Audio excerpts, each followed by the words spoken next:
Assalamu alaikum wa rahmatullahi wa barakatuh, ladies and gentlemen everywhere. Good morning and welcome to the news.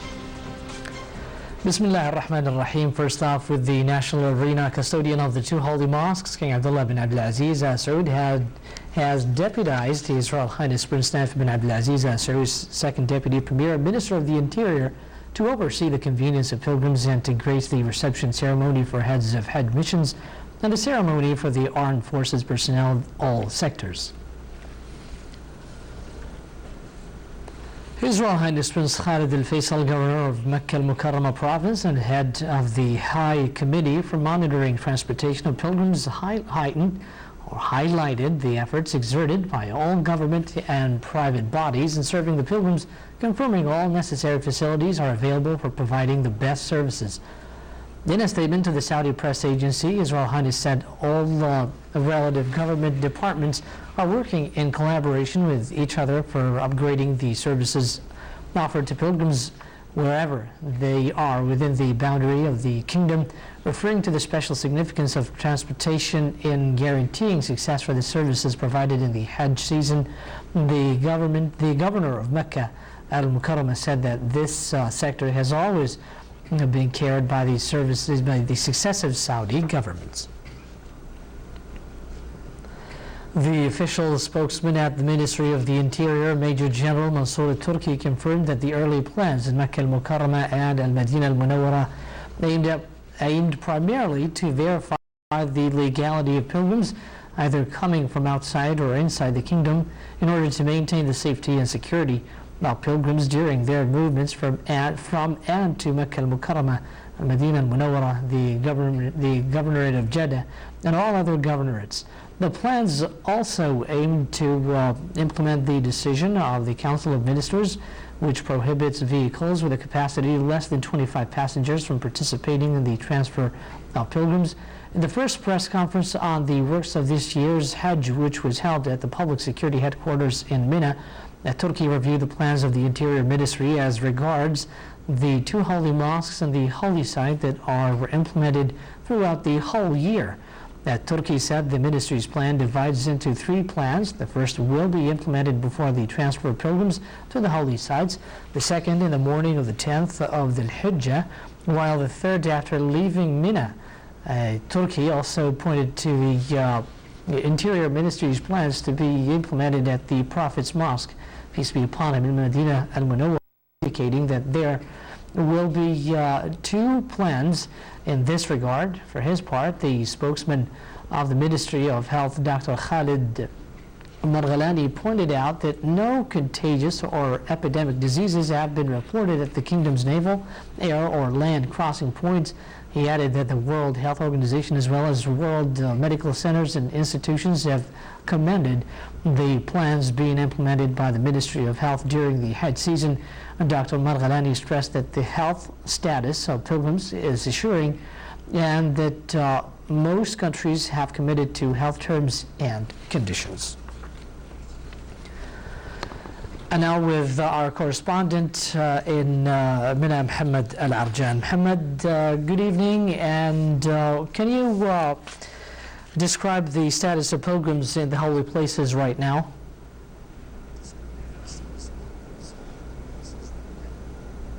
Well, I will say good morning, Omar. The pilgrims' status very well.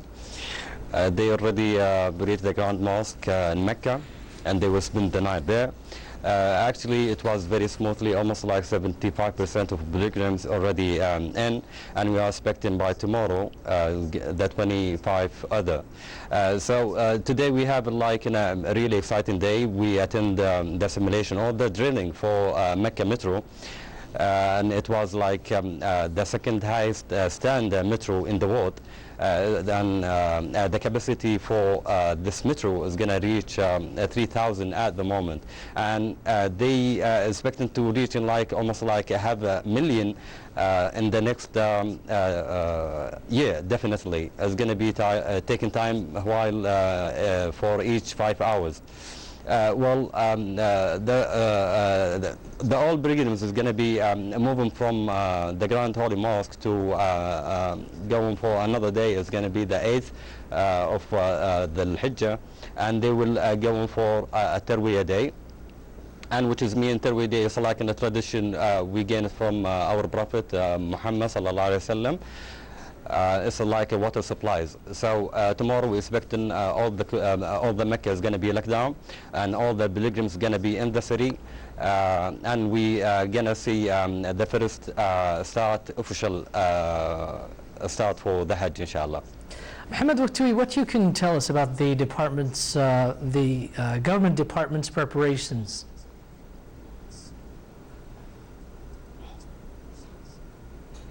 Well, Omar, they high alerted definitely today or tonight. Definitely, we see all the officials in the street. Definitely, all of them, all the forces being guiding all the pilgrims. We're talking about even the civilian department, the police, and the other officials.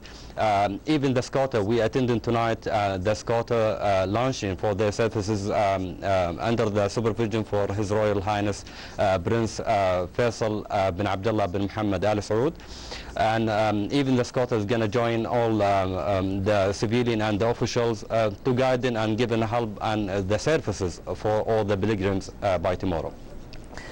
Our correspondent from Mina, Mohammed Al-Jan, thank you very much.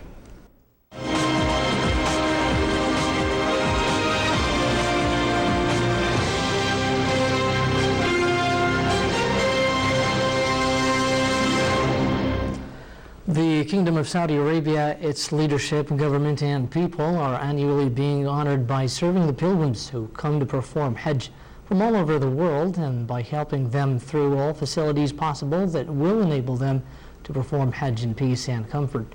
The pilgrims are now preparing to move for the mass gathering at Mina to spend the whole day of Tarwiyah, which is the watering, amid a fully integrated accommodation.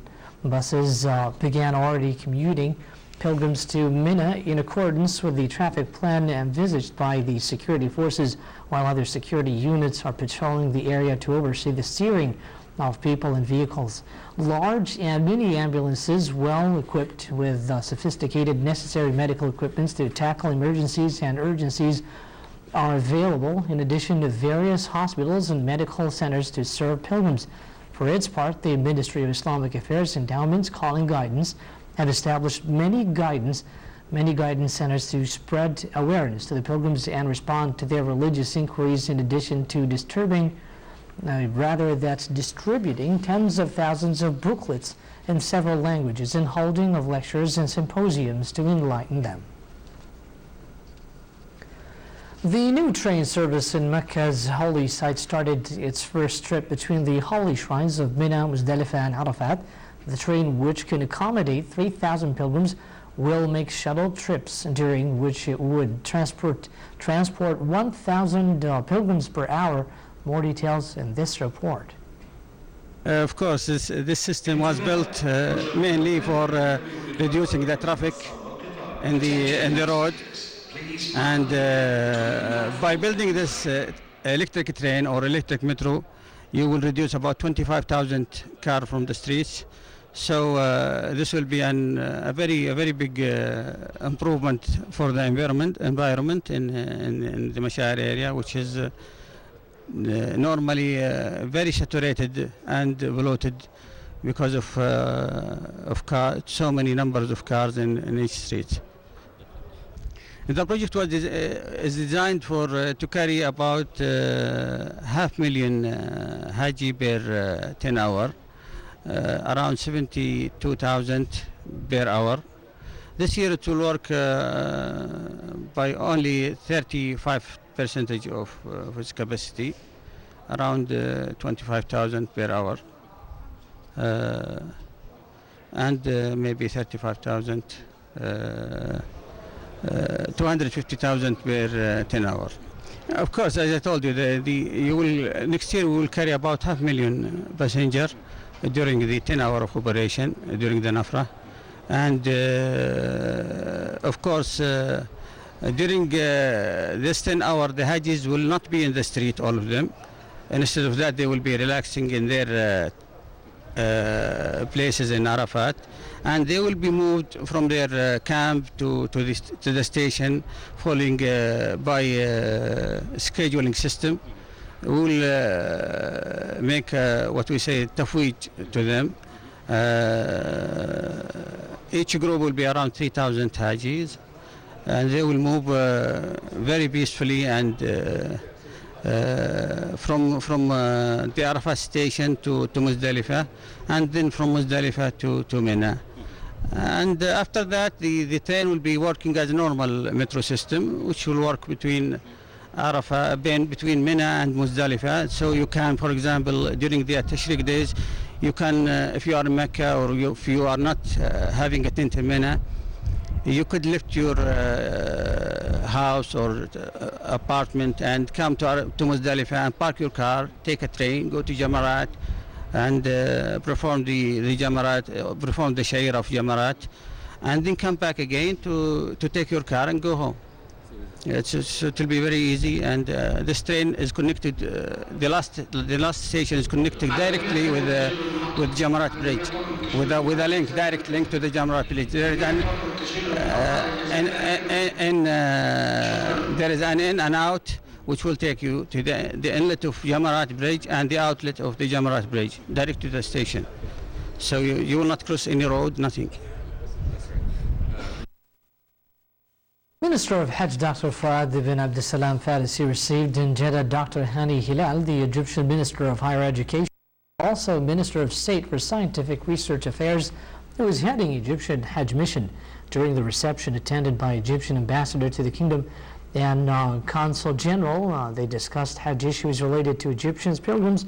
Minister of Hajj Dr. Fuad bin Abdussalam Farisi also received the head of the Philippines Pilgrim Mission, Aminuddin Bara. During the meeting, they discussed a number of issues related to Filipino pilgrims.